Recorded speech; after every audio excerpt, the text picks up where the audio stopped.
চলো আজকে তোমাদের সাথে চিকেনের একটা দারুণ রেসিপি শেয়ার করা যাক। এটা ছোট থেকে বড় সবাই পছন্দ করবে।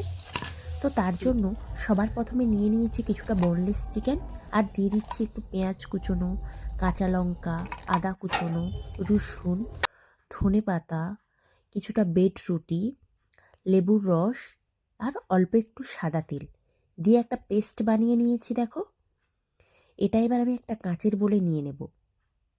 তার সঙ্গে দিয়ে দিচ্ছি লবণ, জিরে গুঁড়ো, ধনে গুঁড়ো, গরম মশলার গুঁড়ো দিয়ে ভালো করে মেখে রেখে দেব।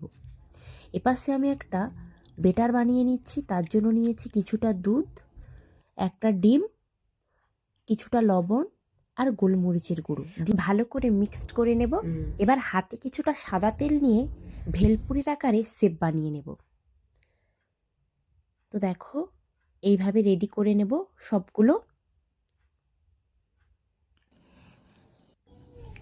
এবার একটা একটা বেড প্লামে ভালো করে সবার প্রথমে কোট করে নেব। তারপরে ডিমের যে ব্যাটারটা রেডি করেছিলাম সেটাতে একটা একটা করে ডুবিয়ে আবার বেড ক্লামে ভালো করে কোট করে রেডি করে নেব। তো এইভাবে আমি সব রেডি করে নিয়েছি। এবার তেল গরম করে ভেজে নেওয়ার পালা। তো দেখো, আমি দিয়ে দিচ্ছি তেলের ওপরে।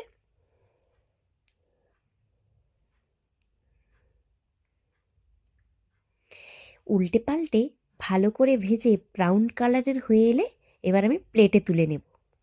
তারপর আর কি, সসের সঙ্গে পরিবেশন করে খাও।